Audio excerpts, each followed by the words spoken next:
بسم اللہ الرحمن الرحیم۔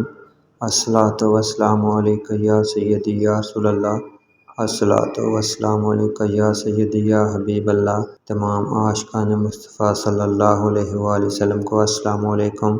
پیارے اسلامی بہن اور بھائیوں، آقا کریم صلی اللہ علیہ وآلہ وسلم کی بارگاہ میں درود و سلام پڑھنا دنیا اور آخرت میں رحمتوں، برکتوں، عافیت اور بخشش کا ذریعہ ہے۔ میرے عزیزو، آج کی اس ویڈیو میں بتانے جا رہا ہوں کہ درود و سلام پڑھنے سے خوشبو پیدا ہوتی ہے۔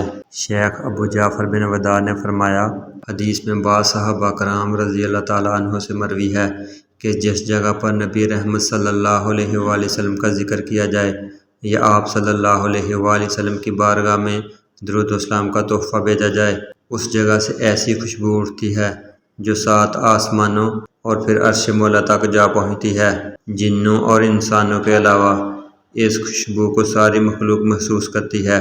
فرشتے محسوس کر کے اس کے لیے استغفار کرتے ہیں اور نیکیاں لکھی جاتی ہیں، درجات بلند ہوتے ہیں۔ خواہ مجلس میں 1 آدمی ہو یا لاکھ، ہر ایک کو اجر دیا جاتا ہے۔ میرے عزیزو، آپ صلی اللہ علیہ وآلہ وسلم کی خصوصی خوشبو کی بدولت صحابہ کرام آپ صلی اللہ علیہ وآلہ وسلم کو تلاش کر لیتے تھے، کیونکہ آپ صلی اللہ علیہ وآلہ وسلم جس راہ سے گزرتے تو وہاں خوشبو رہتی تھی، اور صحابہ اسی خوشبو کے پیچھے آپ صلی اللہ علیہ وآلہ وسلم تک پہنچ جاتے تھے۔ تو میرے عزیزو، آپ بھی نبی رحمت صلی اللہ علیہ وآلہ وسلم کی بارگاہ میں درود و سلام کے تحفے پیش کریں، تاکہ ہمارا پڑھے گئے درود پاک کی خوشبو بھی عرش مولا تک جا پہنچے۔ اللہ تعالی ہمیں اس کی توفیق دے، آمین۔